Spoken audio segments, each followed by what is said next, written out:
నమస్తే, నేను Vamshi. Welcome to I News. పశ్చిమాసియాలో యుద్ధం ఇప్పుడు అత్యంత భయంకరమైన మలుపు తీసుకుంది. అమెరికా నేరుగా యుద్ధంలోకి దిగడంతో ఇరాన్ తన ప్రతీకారాన్ని వేగవంతం చేసింది. గల్ఫ్ ప్రాంతం అంతటా విస్తరించి ఉన్న అమెరికా సైనిక స్థావరాల లక్ష్యంగా ఇరాన్ క్షిపణులతో విరుచుకుపడుతోంది. ఇరాక్, సిరియా, ఇతర గల్ఫ్ దేశాల్లోని యుఎస్ బేస్లను లక్ష్యంగా చేసుకుని ఇరాన్ దళాలు ఈ దాడులకు దిగాయి. ఇజ్రాయెల్ కు మద్దతుగా నిలుస్తున్న అమెరికాకు బుద్ధి చెబుతామని ఇరాన్ హెచ్చరిస్తోంది. అసలు ఇరాన్ జరిపిన ఈ దాడిలో ఎంతటి నష్టం జరిగింది? అమెరికా దీనికి ఎలా సమాధానం ఇవ్వబోతుంది?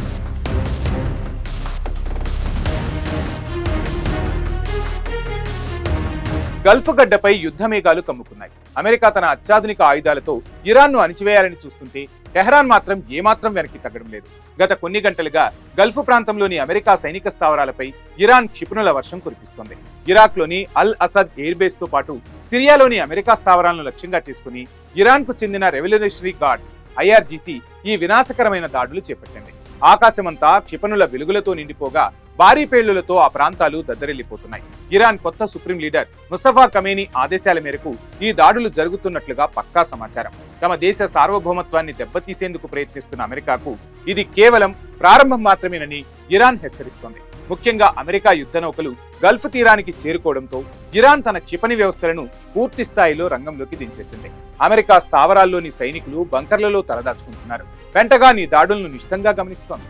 అమెరికా అధ్యక్షుడు డొనాల్డ్ ట్రంప్ ఇప్పటికే తన రక్షణాధికారులతో అత్యవసర సమావేశాన్ని కూడా ఏర్పాటు చేశారు.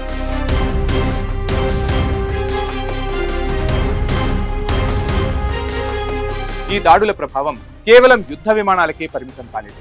గల్ఫ్ ప్రాంతంలో ఉద్రిక్తతలు పెరగడంతో ప్రపంచ చమురు సరఫరా వ్యవస్థకు ముప్పు పొంచి ఉంది. ఇరాన్ తన క్షిపణులను కేవలం సైనిక స్థావరాలకే కాకుండా అమెరికాకు అనుకూలంగా ఉన్న దేశాలలోని కీలక వ్యవస్థలపై కూడా ప్రయోగించే అవకాశం ఉందని నిపుణులు హెచ్చరిస్తున్నారు. ప్రతీకారమే లక్ష్యంగా ఇరాన్ చేస్తున్న ఈ పోరాటం అగ్రరాజ్యానికి పెద్ద సవాల్గా మారింది. అమెరికా తన వ్యూహాన్ని మార్చుకొని భారీ ఎత్తున ప్రతిదాడికి దిగితే అది మూడో ప్రపంచ యుద్ధానికి దారితీసే ప్రమాదం ఉంది. పశ్చిమాసియాలో శాంతి అనేది ఇప్పుడు అందని ద్రాక్షలా మారిపోయింది. ప్రతి నిమిషం మారుతున్న యుద్ధ పరిస్థితులు ప్రపంచాన్ని తీవ్ర ఆందోళనలోకి నెట్టేస్తుంది.